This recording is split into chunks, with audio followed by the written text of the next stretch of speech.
सरकार अपना रवैया टीचरों के प्रति अपना रही है, वो जानबूझ के अपना रही है। हालात ऐसे हो गए हैं कि समस्या यदि ऐसी बनी रही तो वो दिन दूर नहीं है कि जो प्रतिभावान हमारे शिक्षक हैं वो सुसाइड करने के लिए जैसे मजबूर हो जाएंगे।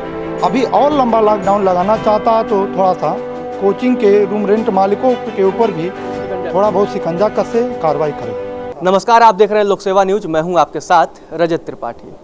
केंद्र सरकार ने साफ कर दिया है कि अभी वह स्कूल कॉलेजों को खोलने को लेकर कोई विचार नहीं कर रही है।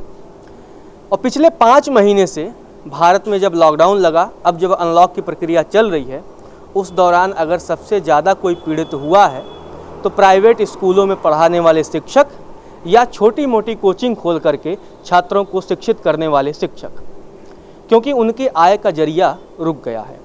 एक तो अच्छी खासी पढ़ाई करने के बाद बेरोजगारी की वजह से शिक्षा क्षेत्र में कोचिंग पढ़ाना, और उसके बाद इस लॉकडाउन के बाद जो उनकी स्थिति हुई है, आर्थिक स्थिति उनकी कहीं न कहीं पूरी तरीके से डैमेज हो चुकी है। बहुत से ऐसे भी लोग हैं जो पढ़ाते थे बच्चों को, वो अब डिप्रेशन में भी आ रहे हैं। डिप्रेशन में आने की वजह से वो कहीं न कहीं काफ़ी परेशान हैं। वैसे अध्यापक के जो काम होते हैं वो काफ़ी सम्मानजनक माना जाता है, और सम्मान की वजह से वो कई बार अपनी बात को खुलकर लोगों के सामने नहीं रख पाते। हमारे साथ ऐसे ही तमाम शिक्षक हैं जो कि या तो किसी प्राइवेट विद्यालय में पढ़ाते हैं या छोटी सी कोचिंग खोल करके और छात्रों को जो है शिक्षित करते हैं।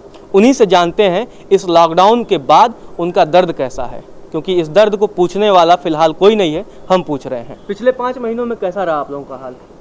जी धन्यवाद। सर्वप्रथम मैं लोक सेवा न्यूज से आए हुए रजत त्रिपाठी जी को धन्यवाद देना चाहता हूं, जो हम प्राइवेट शिक्षकों की इस दुर्दिन को समाज में ले जाने का कार्य लोक सेवा न्यूज के माध्यम से कर रहे हैं।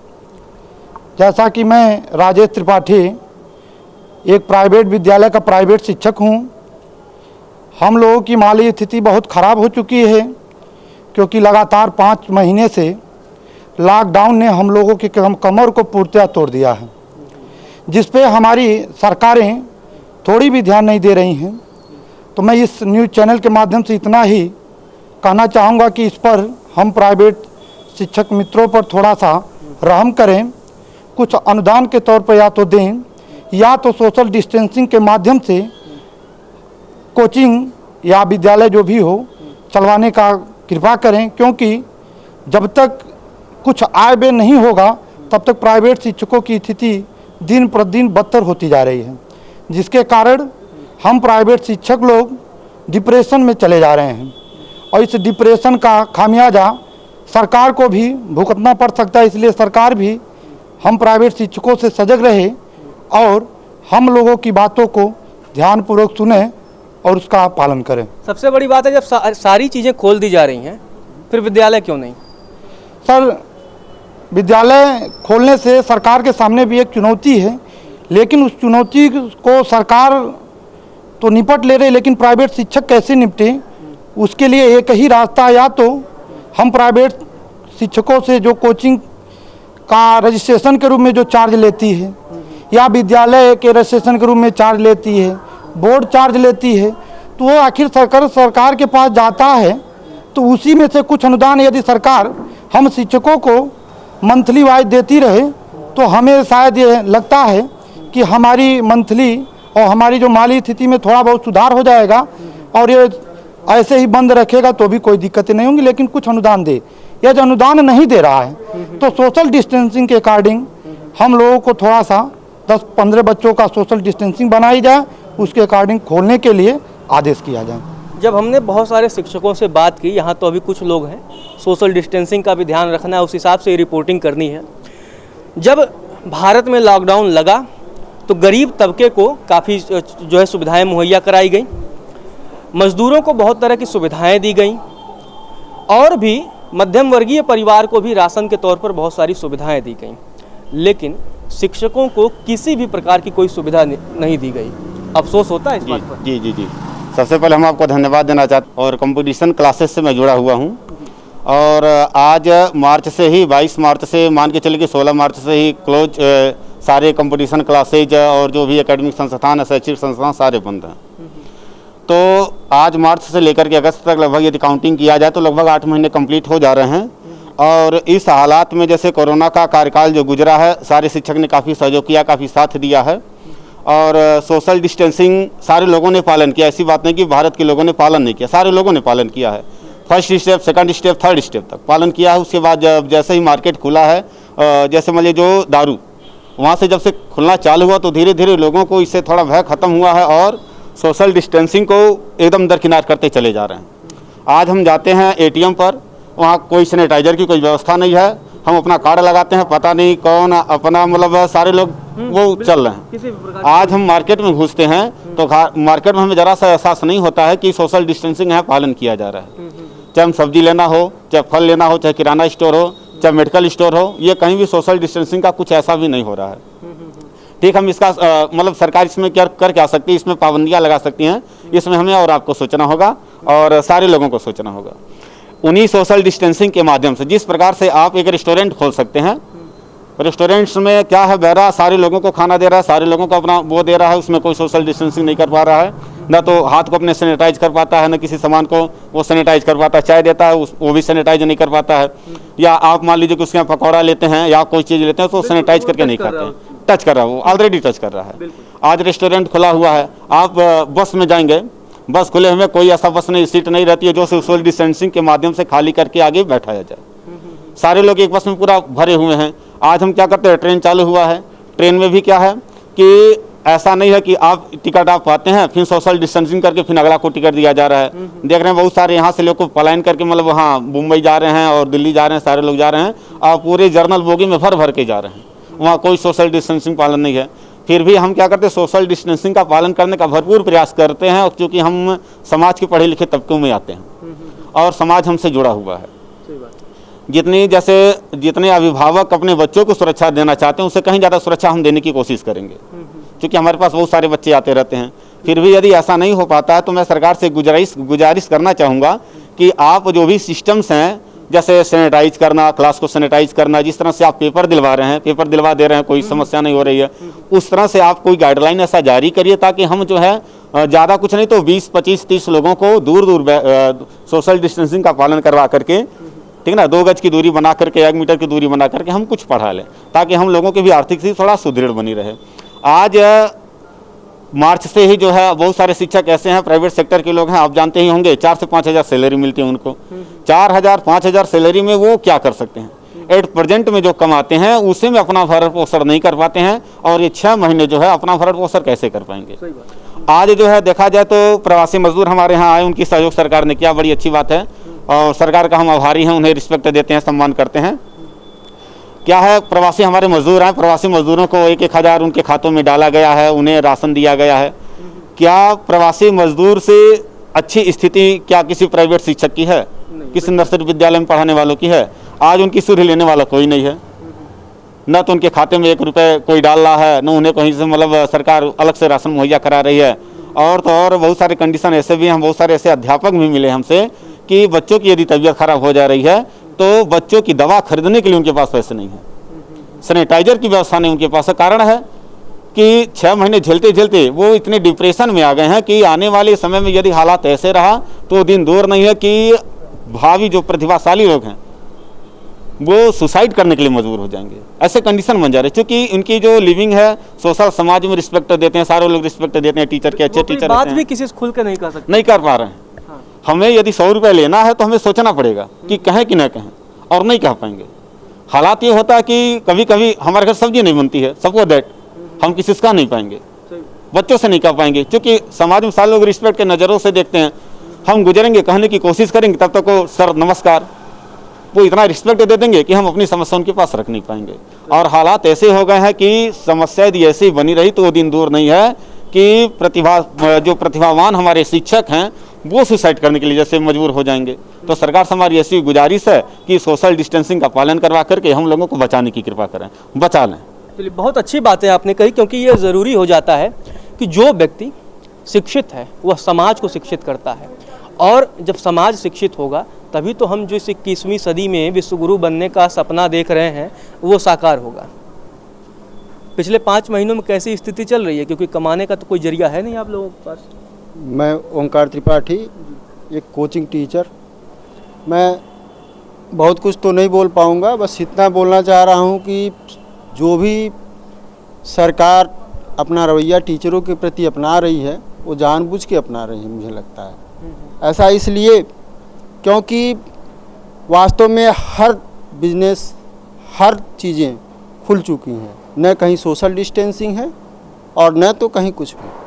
लेकिन सरकार टीचरों का कहीं से भी सुध नहीं ले रही है। छोटे छोटे टीचर जो 3 से 4 हज़ार रुपये में अपना गुजारा करते हैं, आप बताइए कि 5 महीने में जो है वो पूरे 15 दिन बाद उनके घर का खर्च घट जाता है। 15 दिन बहुत ज़्यादा होता है तो 20 दिन में उनके घर का खर्च घट जाता है। अब ऐसे कंडीशन में क्या 6 महीने वो बैठे अपने घर का खर्च कैसे चलाए होंगे, ज़रा आप सोचें। और सरकार को ये संज्ञान है, सरकार को संज्ञान है, पूरी तरह सरकार को संज्ञान है, क्योंकि सरकार हर चीज़ों पे नज़र रखती है। आज के डेट में सरकार मोबाइलों, मल्टीमीडिया मोबाइलों के तहत जो है लोगों की भी जासूसी करती है, लेकिन इस चीज़ की जासूसी नहीं कर रही कि कौन मर रहा है, किसको करना चाहिए। आप सोचें कि सृष्टि का उत्पन्न जब ब्रह्मा ने किया तो सर्वप्रथम जो है सप्तऋषियों को उत्पन्न किया, जो ज्ञान दिए, और आज ज्ञान देने वाले लोग जो है भूखों मर रहे हैं। तो क्या समझते हैं कि इस दुनिया का कल्याण होगा या तो इस देश का कल्याण होगा? ऐसा नहीं हो सकता है। इसलिए सरकार से मेरी गुजारिश है कि वो अपने इस जो तानाशाही रवैया और धूर्त चाल को जो है अपने बंद करे और टीचरों को भी कुछ मदद करने का प्रयास करे, बस। और कुछ हम नहीं कहना। मेरा नाम अखिलेश मिश्रा है। 5 महीनों में तो बस यही रहा कि जीवनचर्या को चलाने के लिए जो हमारे आय के स्रोत हैं वो पूरी तरह से बंद रहे, और काफ़ी जो है जद्दोजहद के साथ जो है अपनी जीवन की मुख्य आवश्यकताओं की पूर्ति के लिए हम बेहाल रहे, परेशान रहे। अभी भी वो स्थिति चल रही है। अतः सरकार से हम इस बात की गुजारिश करेंगे कुछ हम लोगों के बारे में सोचा जाए, कुछ इधर भी ध्यान दिया जाए, हम लोगों के भी हितों को संरक्षित किया जाए। जैसा कि अन्य व्यवसायी लोग को मौका दिया जा रहा है अपना व्यवसाय वगैरह करने की, वैसे हम लोगों को भी कुछ बंदिशों के साथ, कुछ छूट के साथ, बंदिश और छूट के साथ हम लोगों को भी इजाज़त दी जाए, बस यही कहना चाहूँगा। इजाज़त दी जाए, क्योंकि देखिए बहुत सारी चीज़ें खुल रही हैं। अब तो आप सड़कों पर निकल जाइए तो लगता ही नहीं है कहीं लॉकडाउन है, हर चीज़ खुला है। फिर शिक्षा विभाग बंद क्यों? मन में अफसोस होता है। एकदम आई एम गणेश गुप्ता। और 5 महीने से जो लॉकडाउन की प्रोसेस हुए हैं उसका ज़्यादा खामियाजा भुगतना पड़ा हम लोगों को, और यहाँ तक कि मेरे मिसेस का सारा ऑर्नामेंट्स बिक गया सर। तो इस सब को लेकर सरकार को भी चाहिए, थोड़ा सा ध्यान देना चाहिए, जिसे और लोगों पर ध्यान दे रही है उसे ध्यान देना चाहिए कि जो शिक्षक है, जो प्राइवेट शिक्षक है, उसको भी कुछ अनुदान या जो भी फैसिलिटी कि 2-4 बच्चों को पढ़ा सके, कीप डिस्टेंसिंग रखते हुए, ये सब करना चाहिए। लेकिन अब खैर ठीक, बस इतनी सी बात है। और मतलब इतना है कि मतलब सोशल डिस्टेंसिंग का जो है सहारा दीजिए और वो अपने जो है छात्रों को पढ़ाएं, 50 नहीं 10 सही। तो आप अपना नाम बताइए और बताइए कि लॉकडाउन में आप लोगों का मेरा नाम अशोक गुप्ता है। मैं एक प्राइवेट शिक्षक हूँ और कोचिंग पढ़ा करके अपने जीवन यापन करता था। 5-6 महीने से मेरे आय का स्रोत एकदम बंद है, और जिसकी वजह से मुझे काफ़ी दिक्कतें झेलनी पड़ी जो भी, और यहाँ तक कि इस समय दिनचर्या मतलब जो घरेलू खर्चे हैं उनको संभालने में बड़ी दिक्कत हो रही है, और हम लोग के पास कोई ऐसी व्यवस्था और कोई आय का स्रोत है भी नहीं। क्या चाहते हैं कि मतलब सरकार जो है जल्दी से जल्दी हमारी सरकार से ये गुजारिश है कि सोशल डिस्टेंसिंग को ध्यान में रखते हुए कुछ बच्चों को मतलब अध्यापन कराने की इजाज़त दी जाए।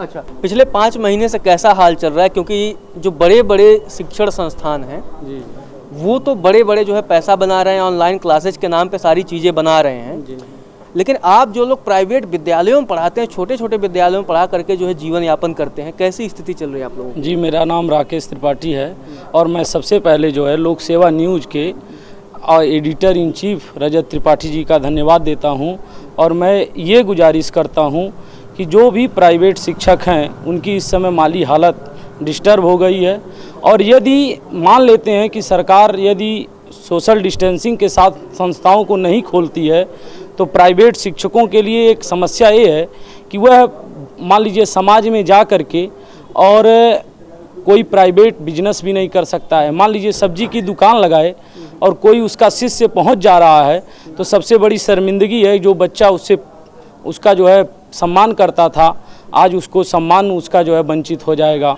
दूसरी चीज़ ये है कि हम यही कहेंगे सरकार को कि सोशल डिस्टेंसिंग के साथ जो है कुछ क्लासों को खोला जाए, और नहीं यदि खुलता है तो हम लोग जो है इस समय बहुत विकट स्थिति में पहुंच चुके हैं।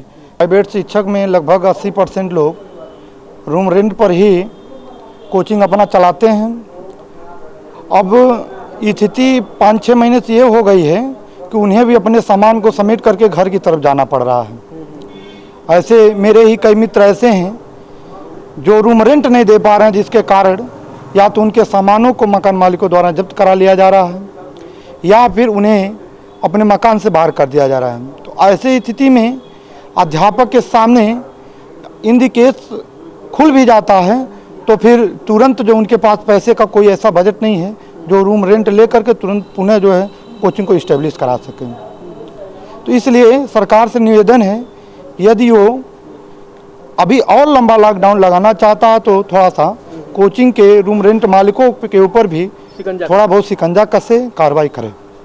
तो आपने सुना प्राइवेट स्कूलों में पढ़ाने वाले शिक्षकों का दर्द।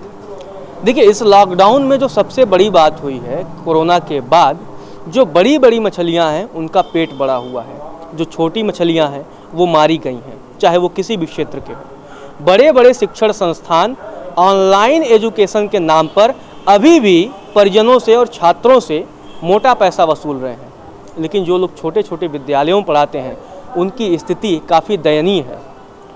पिछले कुछ दिनों पहले जो है नई शिक्षा नीति आई। नई शिक्षा नीति में भी भारत को एक ऐसे दिशा में ले जाने की कोशिश की गई कि जहां सब शिक्षित हों, सब इंफ्रास्ट्रक्चर की बात की गई। लेकिन यहाँ दो चीज़ें समझना है। हम किसी किसान के पास खेत बहुत उपजाऊ हो, पानी की अच्छी व्यवस्था हो, खाद बहुत अच्छा हो, हल भी बहुत अच्छा हो, लेकिन किसान मरियल हो तो उस खेत में फसल का उत्पादन नहीं होगा। ठीक उसी प्रकार कभी विद्यालय बहुत अच्छे हों, किताबें बहुत अच्छी हों, छात्र भी बहुत अच्छे कपड़े पहन कर जाए, लेकिन टीचर मरियल स्थिति में होगा तो इस देश का जो छात्र है वह शिक्षित नहीं हो सकेगा। इन्हीं बातों के साथ फिलहाल के लिए इतना ही। आप देखते रहिए लोक सेवा न्यूज।